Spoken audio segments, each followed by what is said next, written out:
Right. Thanks to Tonya from Safka for joining us. Up next, we have probably the founding father of venture capital in South Africa, Keet van Zyl.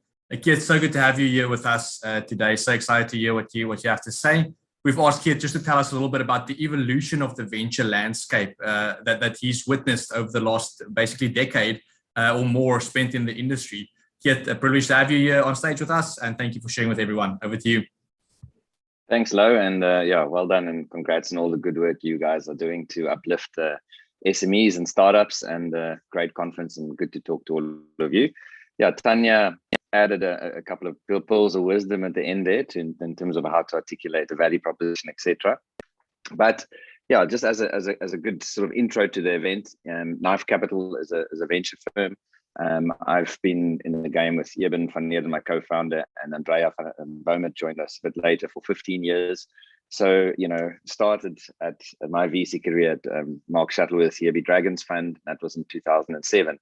So really have a good sort of in the trenches view of how this space has evolved over the last 15 years. And building a business, as most of the entrepreneurs would know, is as hard as it has ever been. So nothing comes easy. However, the landscape is much more favorable when it comes to fundraising, access to capital, and ultimately capital is just a resource. It's a commodity. It shouldn't be that hard for entrepreneurs to just find that commodity and what they want.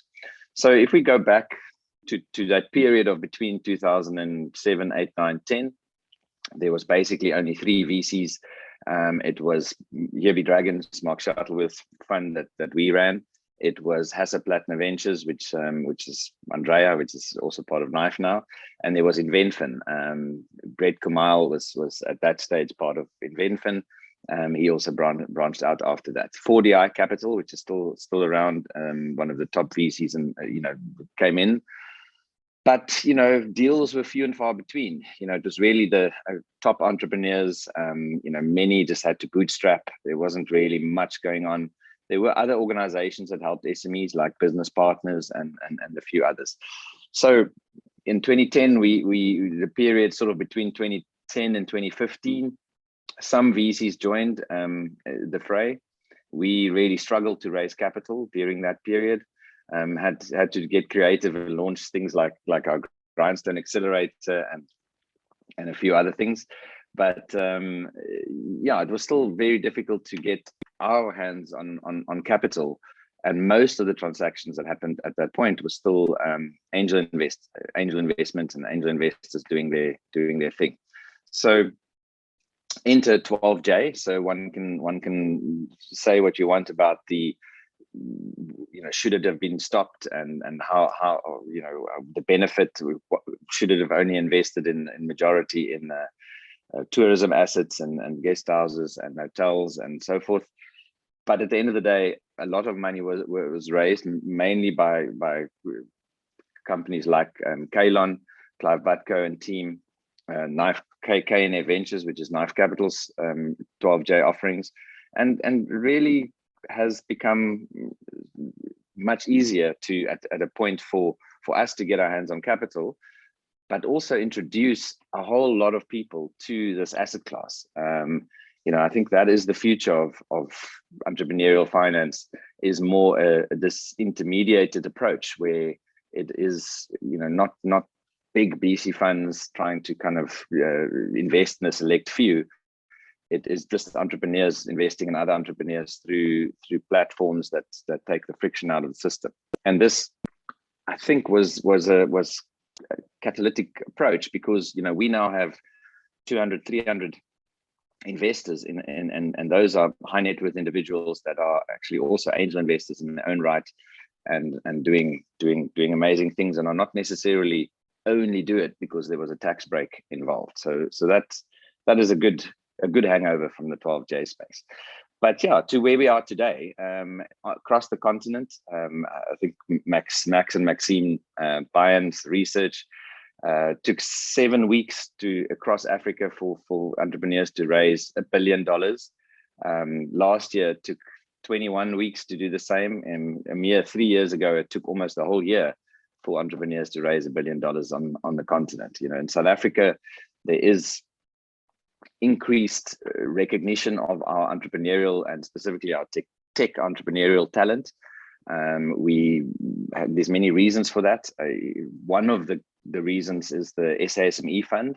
So Ketso and Claudia and Thiru and Ryan and the team really have done an amazing job of just seeding and catalyzing an industry which is venture capital, and quickly became the biggest funder of VC in the country. So backed by 50 corporates, 1.3 billion rand, not a lot, but also is a lot, because at least one could more easily raise capital as a fund to say, well, at least I've got an anchor tenant, which is the SASME fund.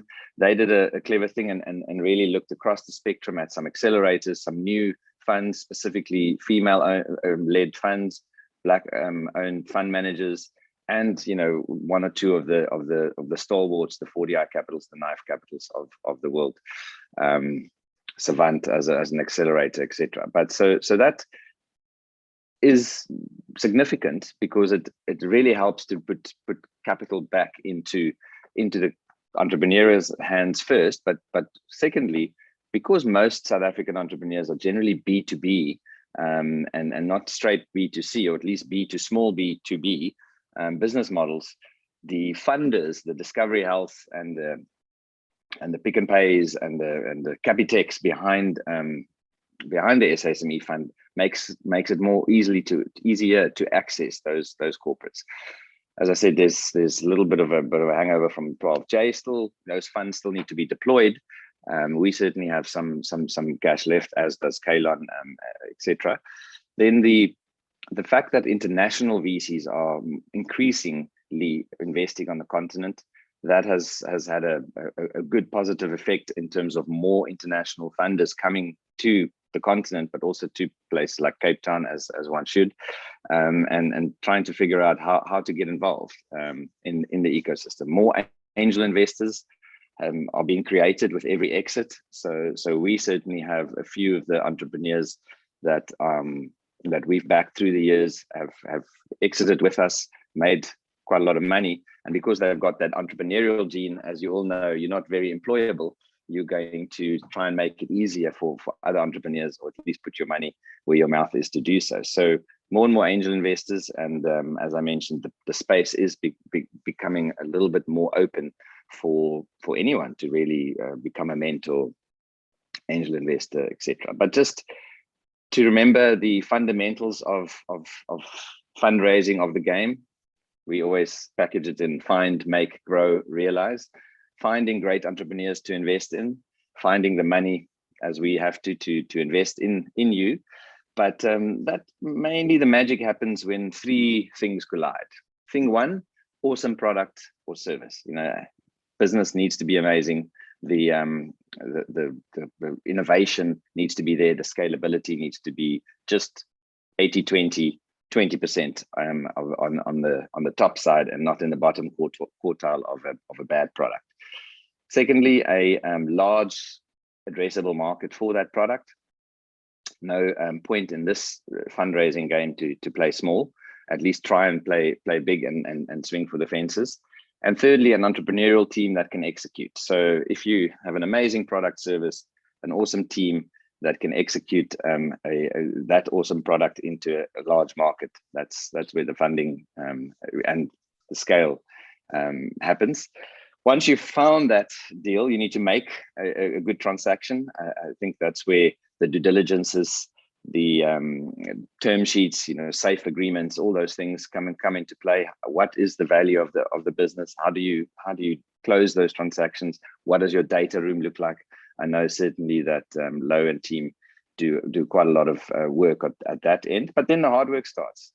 Grow the business is market access, get clients, get all of that kind of stuff. And lastly, there needs to be a realization strategy. The more exits we can prove, the more legitimacy we can give this asset class, the more capital goes back to funders and founders.